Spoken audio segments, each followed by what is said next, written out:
You sit down after a rough day and try to correct yourself with better thoughts. I am calm. I am clear. I choose peace. And yet nothing changes. Your chest is still tight. The same inner argument is still running. Tomorrow, the same reaction comes back in a new form.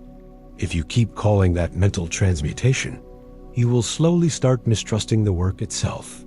You will think the teaching failed when the real problem is simpler. You were taught to decorate the mind, not to move it.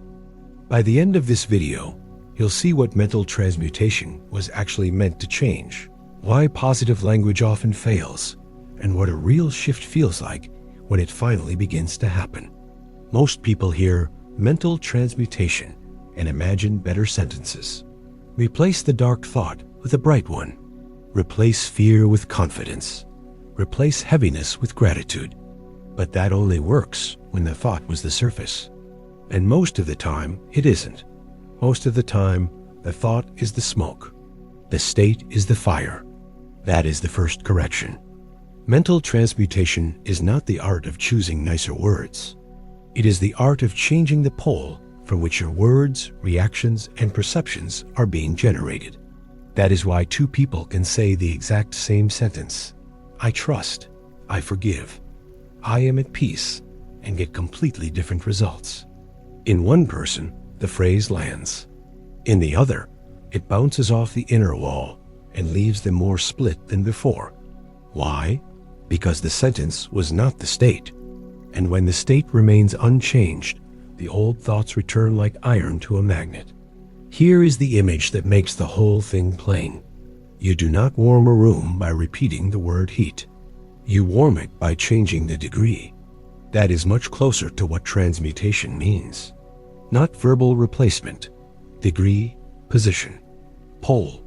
If the mind is moving on a scale, then anger and calm, fear and courage, heaviness and clarity are not sealed off worlds.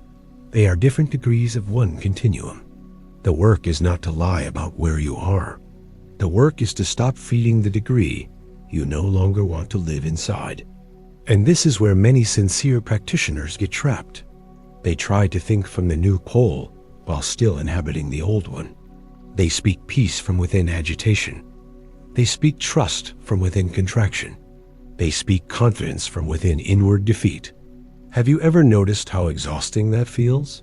Not because the teaching is false, because you are trying to force the flower while keeping the root.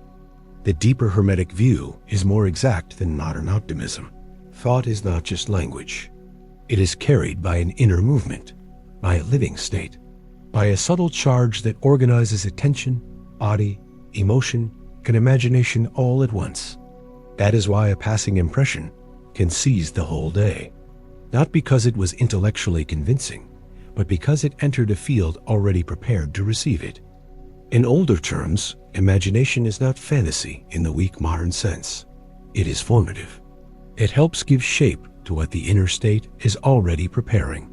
If the imagination keeps picturing injury, defeat, rejection, humiliation, or collapse, then the mind does not merely have thoughts. It starts arranging life around that tone. This is why positive thinking fails so often. It tries to repaint the surface while the inner image, the emotional rhythm, and the bodily expectation keep rebuilding the old pattern underneath. So the issue is not, did I choose a good thought? The real question is, what in me is giving this whole field its present temperature? That question changes everything, because now the work stops being cosmetic. Now we are no longer talking about slogans. We are talking about law. And here's the second reversal.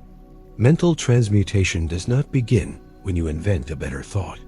It begins when you interrupt consent to the lower pole. That interruption can be very small. A reaction rises, resentment, panic, shame, bitterness, and instead of giving it full rule, something in you sees it early enough to refuse enthronement, not suppression, not performance, refusal of rule. That is different. Suppression pushes the state downward and leaves it alive. Performance hides the state and splits you in two. But refusal of rule changes the hierarchy. The movement is, This is present, but this will not govern. That is the hidden dignity of the work. You do not need to pretend the lower movement never appeared. You need to stop crowning it.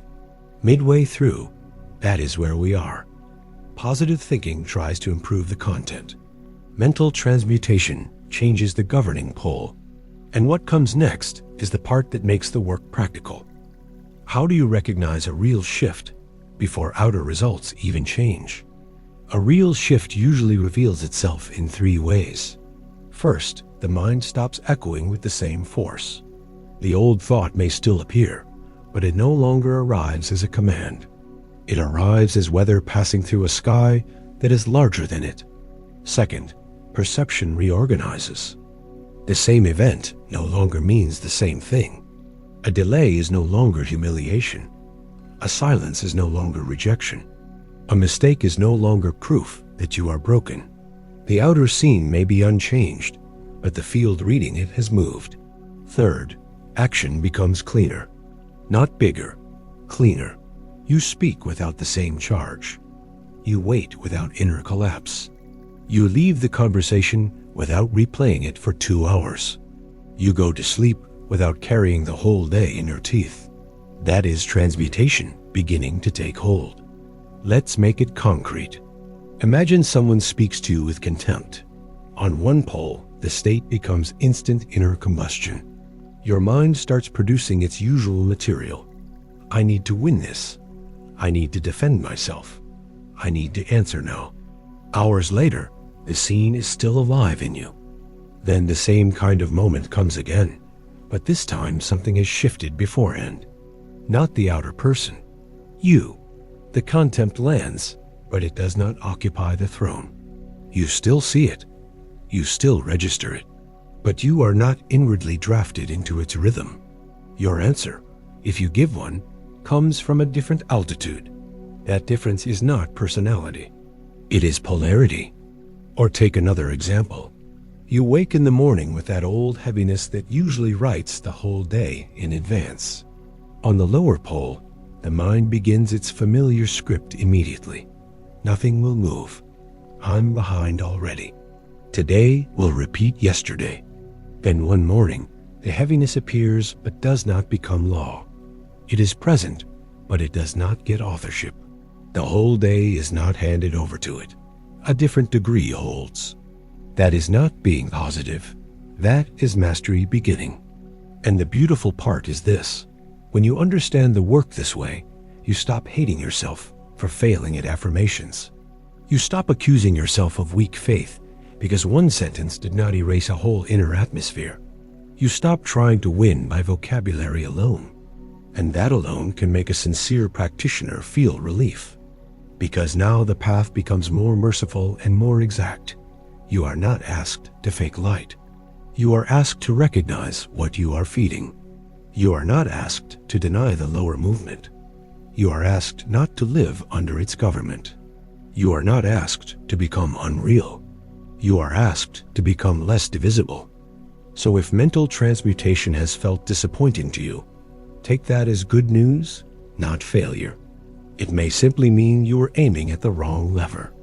The mind was never meant to be transformed by prettier phrases alone. It was meant to be repolarized. Its rhythm was meant to be understood. Its lower swings were meant to lose sovereignty.